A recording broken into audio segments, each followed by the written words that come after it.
3, 2, 1, eh bien non. Aïe aïe aïe, attention Philippe, le parapet. Ah, Christopher Froome qui n'a plus de vélo. Christopher Froome à pied. Oh my God. De nouveau Pierre Rolland, attaque de Pierre Rolland encore une fois. Personne ne réagit. Et on termine par celui qui passe une très belle année, puisque la Bahrain Victorious fait forte impression depuis le début de la saison cycliste.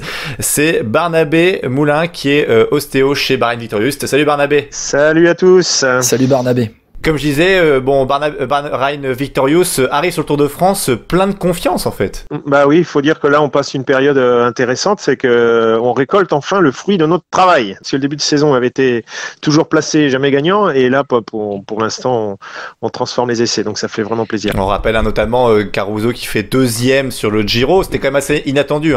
Oui, il a fallu. Ça montre la bonne réaction de l'équipe parce qu'on a commencé super mal avec la chute de Mikel qui est rentré trop rapidement à la maison. Mais dès le lendemain, on gagnait une étape avec Gino Madère et Damiano a vraiment montré toute l'étendue de son talent et puis une belle bagarre avec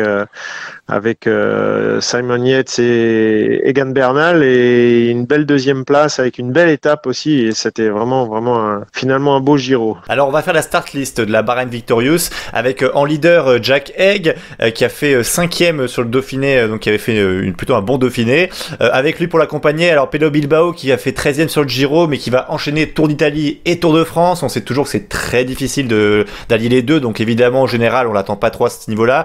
Il y aura aussi Sonny Colbrelli pour les sprints et puis après les classiques, Dylan Tuns le Belge, Wout Poels Mohoric, on aura Marco Haller l'Autrichien et Fred Wright le jeune Britannique. Fred Wright, je crois que c'est le plus jeune de ce Tour de France d'ailleurs, ouais. Il me semble. 22 ans, il a 22. Ouais. Exact, oui. Barnabé, alors clairement, tout pour Jack Haig et aussi des sprints pour Colbrelli, c'est un peu le résumé de la Bahreïn en fait.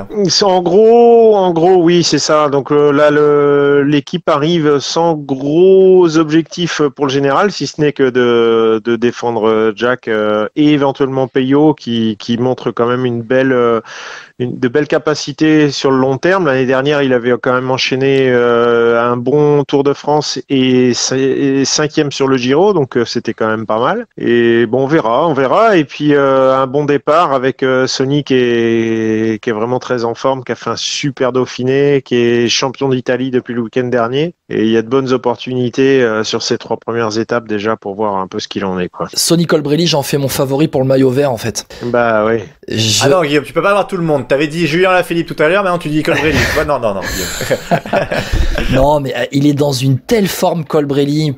On a eu le MVP du mois de juin, le public a donné comme MVP du mois de juin Rémi Cavagna, c'était un peu le coup de cœur après son titre de champion de France. Parce que c'était français aussi, c'est bon. Mais c'est Sonny Colbrelli, le MVP de ce mois de juin, il fait un très très bon Dauphiné, même dans les étapes les plus sélectives, il est encore là pour jouer la gagne dans le final. Bon après quand c'était en montagne c'était plus dur. Il gagne le titre de champion d'Italie alors que c'était pas un parcours si facile que ça. Bah non, il est vraiment c'était le même que les championnats du monde l'année dernière, c'était à Imola. Donc ça prouve la forme vraiment de Sonny Colbrelli et il est très rapide au sprint, il passe très bien les bosses. Pour moi, il est une jambe au-dessus de Peter Sagan qui sera aussi un candidat au maillot vert.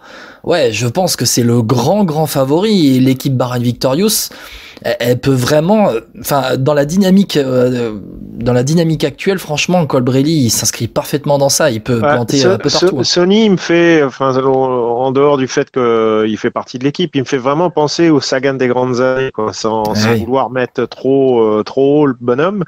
Mais c'est vraiment ce sprinter puncher qui sait grimper, en plus qui a vraiment beaucoup travaillé en montagne et ouais, il est complet, quoi. Il peut vraiment c'est le profil parfait pour le maillot vert. Ouais. Sur les victoires qui s'enchaînent, est-ce que tu as l'impression, toi qui vis avec l'équipe aussi, qu'il y a un déclic qui s'est enclenché, notamment on peut penser à des coureurs comme Gino Madère, mais même Colbrelli, parce que depuis qu'il gagne sur le Romandie, on a l'impression qu'il gagne partout. Bah en fait, Gino, il lui manquait un peu de confiance suite au Paris-Nice, mais ça montrait déjà qu'il avait un bon niveau. Sonny, il était toujours là, toujours placé. On voit sur les premières classiques de la saison, il est toujours placé, toujours bien, et mais il manquait un déclic. Et au Romandie, quand il a passé cette étape super difficile et qui gagne au sprint, bon, effectivement sur un groupe un peu plus réduit, mais en ayant passé des cols quand même difficiles avant. Mais ils sont à peine 30 à l'arrivée. Ah ouais, et il a montré qu'il c'était un bon coureur et voilà, c'est ce que je dis, il est vraiment d'un profil d'un Sagan des grandes années. Alors, t'as regardé le parcours, j'imagine, Barnabé? Ouais, bah oui. Alors, sur ce parcours, on a l'impression qu'il est moins difficile que les autres Ça années. passe pas loin de la maison, il me semble, Barnabé, non? De mon ex-maison, s'il vous plaît. Oui, l'ex-maison, mais ça passe pas très loin quand même. On passe à l'arrivée de la 3e étape est exactement à 800 mètres de mon ancien domicile, ouais, effectivement. Mais justement, ce Tour de France, tu le vois comment? Ce Tour de France, le départ, je le vois vraiment difficile parce que pour connaître toutes les routes, déjà l'étape de samedi est particulièrement montagneuse, c'est tous les monts d'arrêt, c'est tout ce qu'on peut voir sur les Tours de Bretagne et puis surtout la Sport Braze, qui avait vraiment donné le coup d'envoi de la carrière à Valentin Madouas, par exemple. Des profils vraiment difficiles.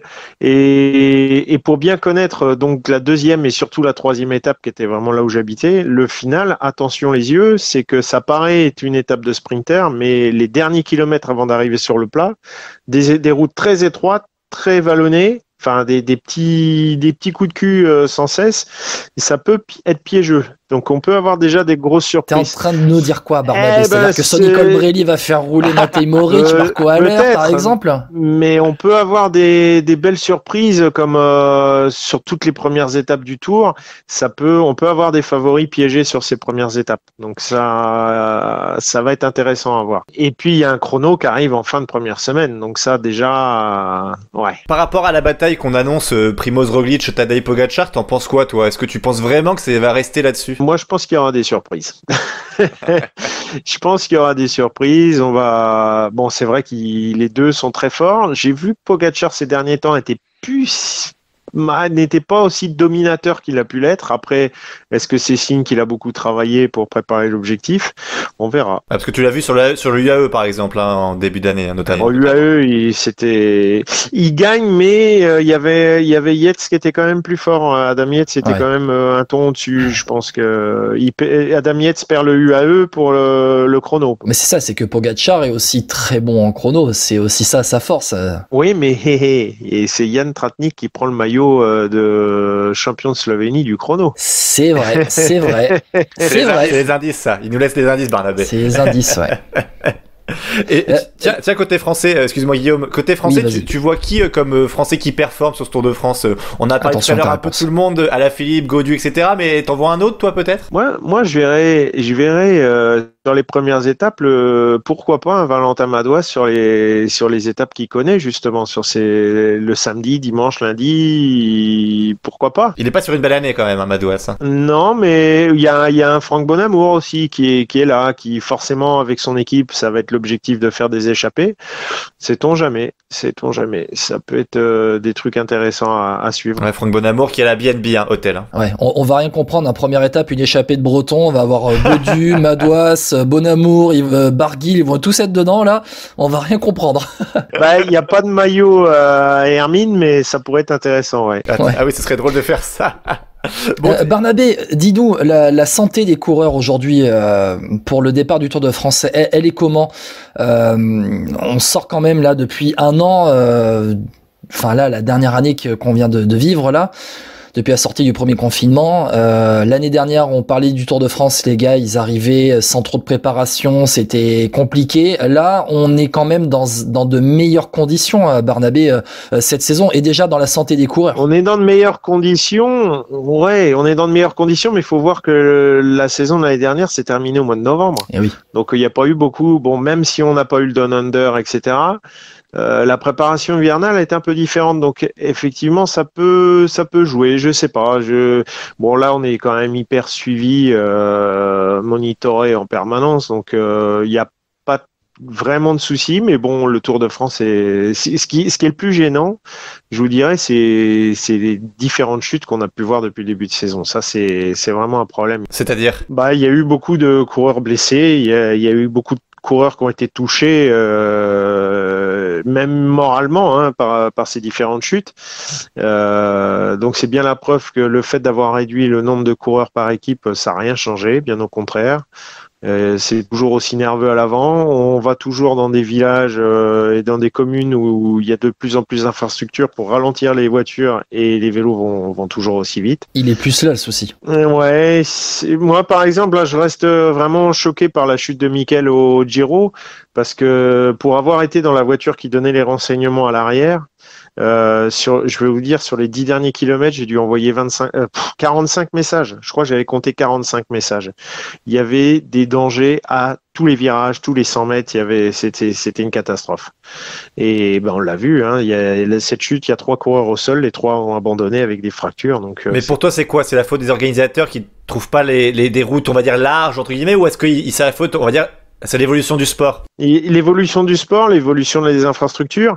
Il va peut-être falloir se réinventer. Peut-être, je sais pas. Je vois pas trop comment continuer à faire des arrivées dans les centres-villes. Bon, là, c'est vrai que sur le Tour de France, ils ont la possibilité d'enlever tout ce qui est îlot directionnel rond-point dans le final. Mais la plupart des courses, je sais plus, c'était quoi? C'était le Tour de Provence. On a vu un rond-point avec un dos d'âne à 200 mètres de l'arrivée. C'était un vrai scandale. C'est pour le spectacle. Ouais, mais en face, on a des bonhommes. Ils sont protégés avec un maillot. Non, mais je dis ça au second degré pour rigoler. Mais c'est vrai, tu as raison. C'est vrai qu'au niveau des protections, les gars, les casques, heureusement, qui sont hyper résistants. Et puis c'est vrai que, la couche qu'ils ont pour se protéger sur eux, elle fait 1 millimètre. Hein, y a rien. Moi, je reste de mon point de vue, parce que c'est ce qui m'intéresse. Au niveau traumato, on a quand même des gars qui prennent de sacrées bûches. J'en reviens sur la chute de Matej Moric sur le Giro, elle est spectaculaire. Heureusement qu'il ne se fait pas plus mal que ça, parce que là on aurait pu avoir un drame. Je pense qu'on a de la chance, mais il faut pas trop compter dessus. À force de tirer sur la corde, comme on dit, elle finit par lâcher, et quand elle lâche, ça peut nous faire un Fabio Jakobsen, comme on a vu sur le Tour de Pologne l'an passé, quoi. Bah écoute, merci beaucoup Barnabé d'avoir été avec nous. Merci. Et puis à bientôt. Et on peut le dire, FP, quand même, merci Barnabé, dans ton planning qui est hyper chargé à quelques heures du départ du Tour de France, entre la présentation des équipes, les gars que tu dois voir un petit peu aussi, ton emploi du temps est surchargé, il sera surchargé pendant 3 semaines. Merci beaucoup de nous accorder du temps, à chaque fois c'est très sympa de ta part. Avec plaisir. ¿Te ves ganando el Tour de Francia? No lo pienso. Alguno tenía que salir de allí. Tardó en llegar y recaló en Astana. Era la perla en Euskaltel Euskadi. Mikel Landa Meana.